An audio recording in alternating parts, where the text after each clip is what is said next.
Ito yun eh, yung mga, ano mo yung blood of working, the true blood of working with a Duterte. Alam mo yun, kahit, alam mo yung kahit wala kang kitain masyado, sige, go. Land Bank. Land Bank po ang nag-assess nito. As our government financial institution, it's the Land Bank who assessed the value. Oh. It's exactly the amount that OWA paid. So, hindi ko maintindihan kung bakit kailangang araw-arawin ako, nakaliwat kanan, nakausapin kayong lahat, na paulit-ulit sasabihin na may anomalya ang aking ginawa. Politika. Sana naman lang, binigyan ako ng pagkakataong makausap. Nagulat na nga lang po ako na isang araw pinatawag ako na ako ay papalitan. So, yun po ang nangyari dito.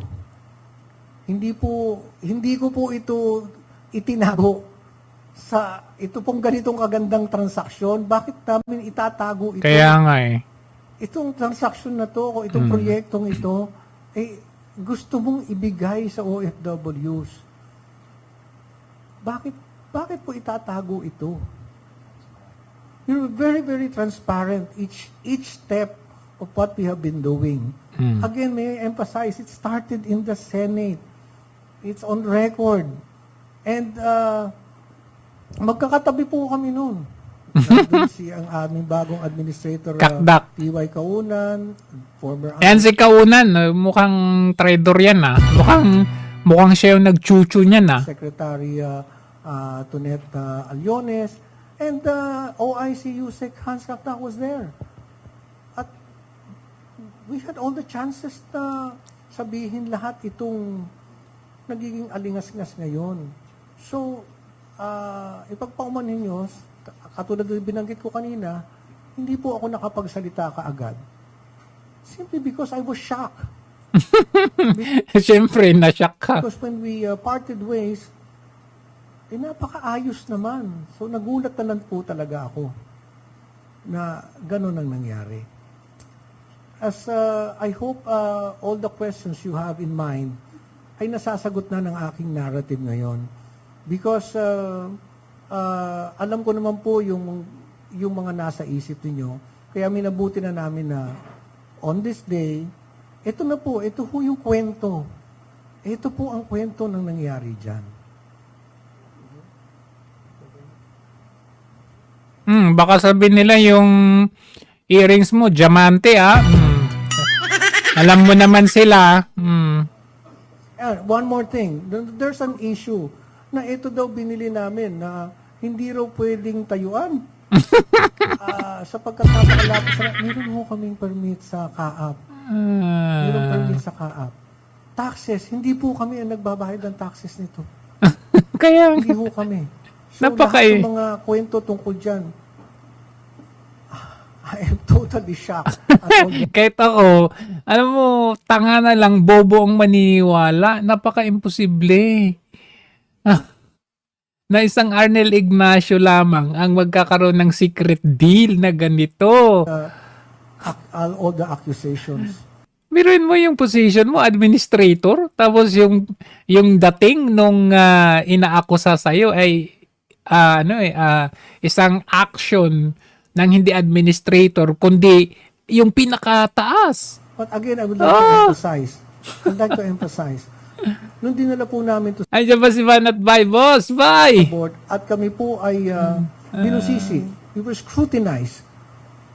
The technical working group came up Pupunta daw sila Van at Bye sa Dahig ah. Sana all. with a report. Listen, you pay monthly fees for a streaming app, and a music app, and a fitness app, and more money for a bunch of other apps? That really adds up. So why not get YouTube Premium for just 189 pesos? It's like having all those and the entire world of YouTube uninterrupted. Your wallet will thank you, if wallets could talk. YouTube Premium. Ops! Ginugurgur. Nasa butahe. Sinunod lahat. Sinunod pong lahat.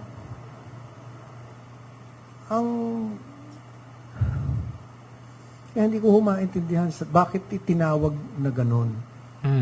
Again, sa mga OFWs, palagay ko ang pinakamalaki kong pagkakamali.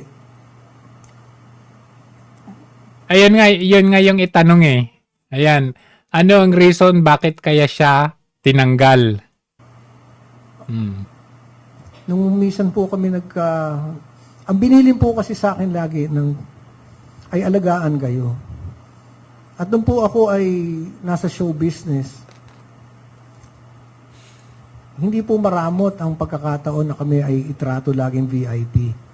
At kung paano yung karanasan na yan, yun ang gusto kong maranasan ng mga OFWs. Hindi naging sapat sa akin na tawagin lang kayong bagong bayani. Gusto kong maramdaman nyo kung ano ang VIP.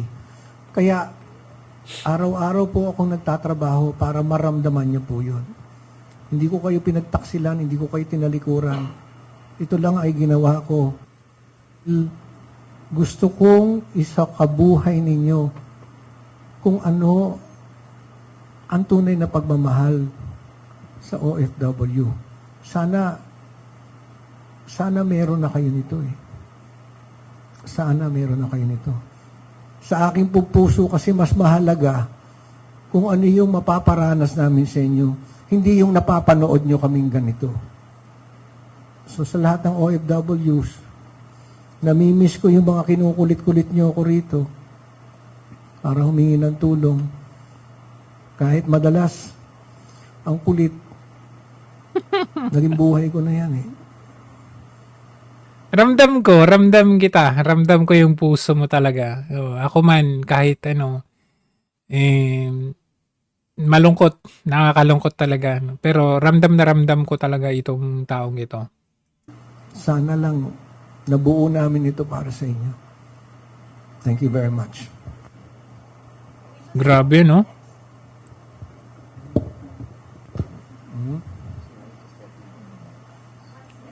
Malala ko kay Arnel Ignacio yung may pinagalitan siya doon sa immigration. Pumasok siya doon sa BI, di ba? Parang may pinagalitan siya doon. Astig yun, kung ganun. Yeah, well, we don't know. We don't know what's next. But, kung ano man, Kaso ang sunod dito, alam ko. that's why they're here. When the time comes. So, as of now, The question is, ano mangyayari doon sa 1.4 billion? so 1.4. So 1.4 billion, ano mangyayari doon sa halfway house since nabili na siya? So, magagamit pa rin po ba siya? Well, as of now, I think Mr. Ignacio is able to say everything on his side, everything in his heart, and practically that's the reason for this press conference. It's just for him to air what's on his heart. And yes. The Philippine people is what will happen to the 1.4 billion and the house, the halfway house. What will happen? It's not. Yeah. It's, Because the land is already under the name of the Republic of the Philippines. Kaya nga po, nag-iisip kami saan, hindi naman ho yan nakapangalan sa akin. Kaya nga, yun nga yung gusto ko ring sabihin. Nakapangalan ba sa kanya? Tinago ba niya? Property ba niya? Nakapangalan niya sa Republic of the Philippines. Exactly. Alam mo, Arnel, ayaw ni Bangag. Kasi nga, yung 1.4 billion yan, supposedly, pang-ayuda nila yan. Yun ang gusto nila. Ayaw nilang magkaroon tayo ng mga benepisyo para sa mga OFWs. Remember what they did with the PhilHealth? That's supposed to be para sa mga may mga sakit eh. Anong ginawa nila? So anong bago dito sa 1.4 billion na para sa mga bagong bayani? It's not even sa OWA. So, kung ano rin ang, uulitin ko uli, kung ano yung Nagurgur na naman. kung ano yung assessment ng Land Bank na 1.415 yata, yun binayad. Ayan. So I guess I believe I've No more, no less. Ano yung ano nung